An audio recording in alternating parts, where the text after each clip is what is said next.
Hey y'all, welcome to the Style Chronicles. I thought I would do a updated hairstyle video, I guess. I had my hair trimmed last Thursday in preparation for this past weekend.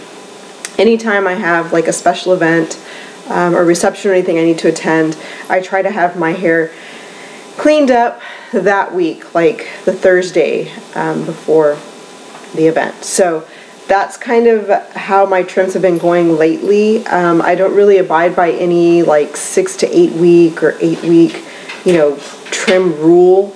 I have gone as much as like 12 weeks. Of course, I've also decided to grow my hair out several times and then reneged on that and gone back to this style. So I really don't have like a time frame as to when I get touch-ups.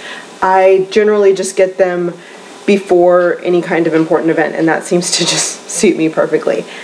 So with that said, this is how the lady that cut my hairstylist, cut it this past time. She is wonderful. If you remember, I started getting this cut at the Paul Mitchell School here in Houston, which is actually closer to Katy.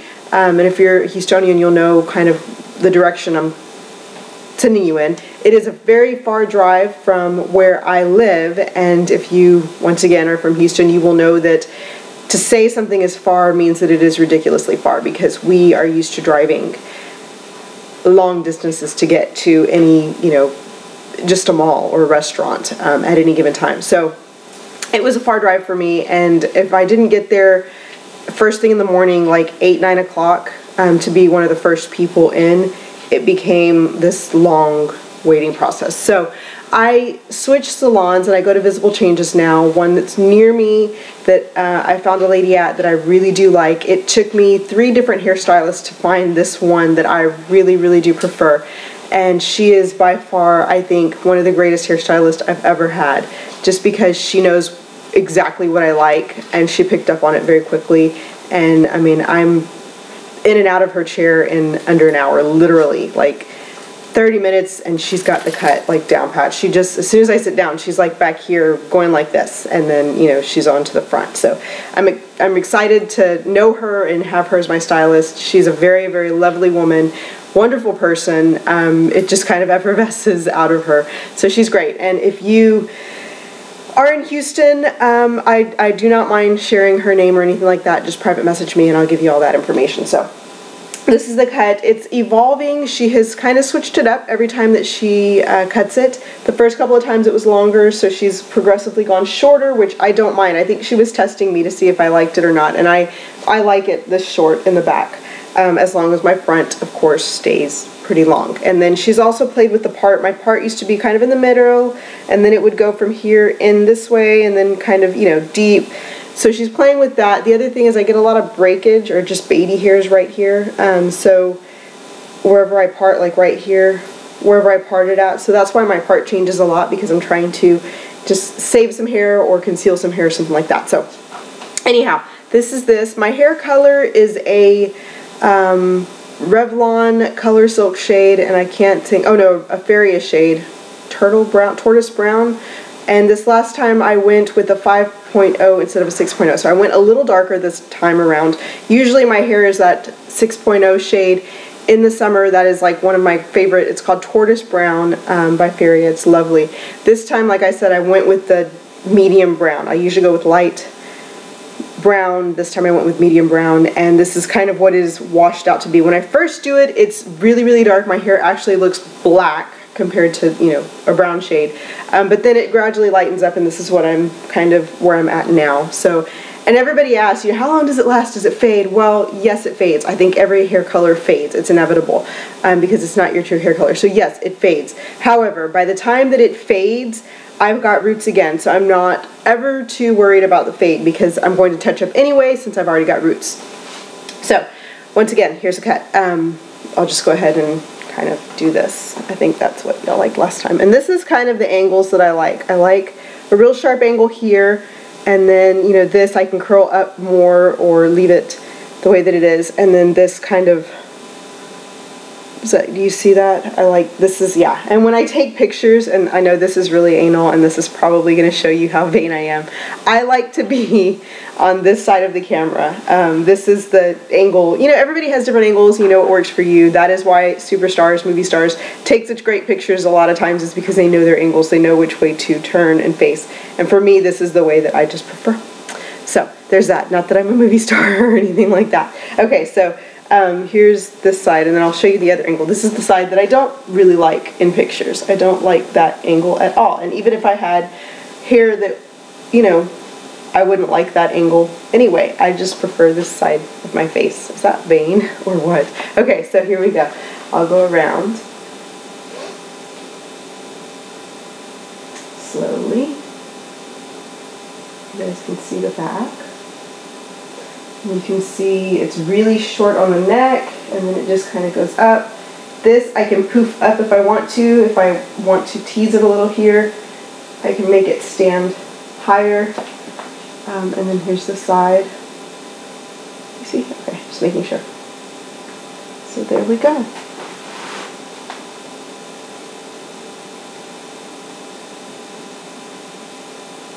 And then these.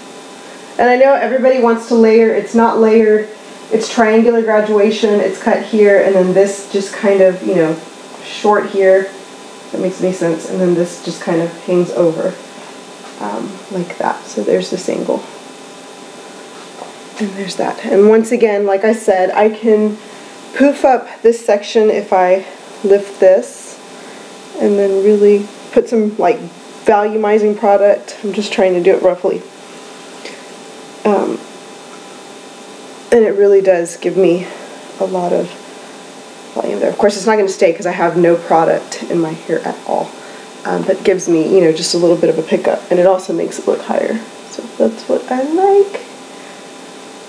So that is my most recent haircut. I know I probably should have updated you guys as soon as I had it done Friday morning, but I had my daughter's, I had a meeting with my daughter's school teacher that morning, so I had to get to school early, and that was the whole reason why I didn't do an update video. And then over the weekend, it was like so busy. I didn't even think about it until I started getting requests, and I'm like, oh yeah, I did get my hair cut.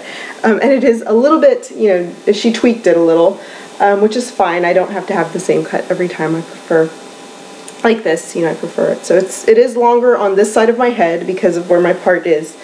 It's longer. And then when she goes in, and this is kind of key, if you have very full hair, because I have very, very full hair, they have to remove the weight. So once you get the general shape, my hairstylist will go in and just kind of thin it out. And by thin it out, if my hair was cut like this without thinning it out, it would be kind of this full, because I've got a ton of hair. I've got a lot of, and it's very coarse. So then she goes in, she thins it out with thinning shears, and they're just pretty much like a razor blade that she runs through your hair, and it just kind of thins it, like literally thins it out, and that's how it lays. It gets, you know, the shape to lay. And if it's not thinned out enough, my ears right here, I don't have very big ears and they don't really pop out, but if it's not thinned out enough, where my ears are, you will see right here, like where, you know, there's a lot of fullness, so it'll kind of look like that.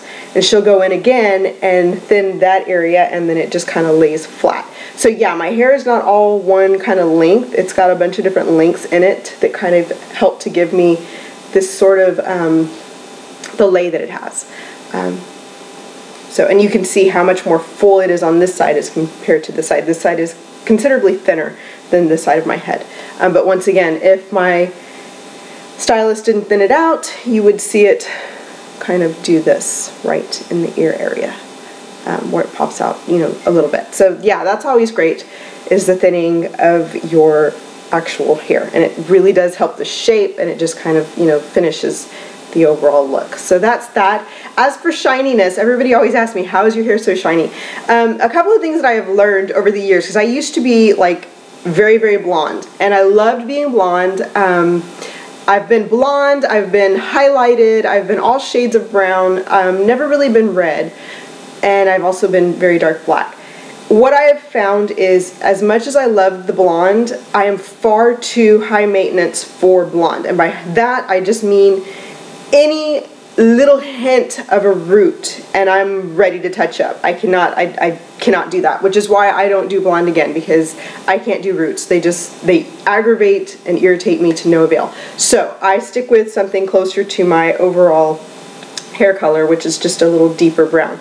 And what I've found is when my hair was blonde, it looked healthy. I took really good care of it, but it never really shined or shone. Does that make sense? It never had the shininess that it has when it's brown. And brown hair just kind of picks up a shine. It's got more in it to reflect. I know that doesn't make a lot of sense, but you can look it up online. It'll tell you there. Brown hair always looks shinier because it just looks healthier, and that's the overall, I mean, you know, it's like a tricky play, I guess. And for me, it always looks healthier than blonde. So that's part of the reason why it looks so healthy. The other thing is I take a lot of vitamins, and I also, you know, I eat pretty healthy, and I don't fuss a lot. In other words, I shampoo and condition my hair, and that's it, period. I will put product in if I'm dressing up. If I want a little poof up here, I'll put something in the roots right here. Aside from that, I'll use hair oils to just kind of tone down some flyaways. That is it. So a lot of times, sometimes what you're seeing, a lot of times, sometimes, that makes no sense. I'm sorry, my grammar is all over the place this morning. Anyway, a lot of times what you will see is the finished product, which is, well, now that it's all messed up, the finished product, which is me running like a hair oil over my hair just to tame the flyaways, and that picks up a lot of shininess also. So those are my two kind of advice. If you want super shiny hair, dark hair is always shiny. It picks up a very pretty, it's just glossy. I don't know, you know, it's just, there's no other way to put it. It looks healthy. And then a hair oil, of course, on top. Aside from those two things, don't mess with your hair. It's the same thing, the same kind of approach that I have to skincare. Less is more. I really do not like to be in my face with all kinds of creams all the time and everything. Less is more. Same thing with my, the skin on my body. Lotion, and that's like the extent of it, literally. So that's it. Thanks so much for watching, and I will talk to you guys later. Let me know if you have any questions. Put them down below. I will answer them at some point today. Thanks for watching. Bye-bye.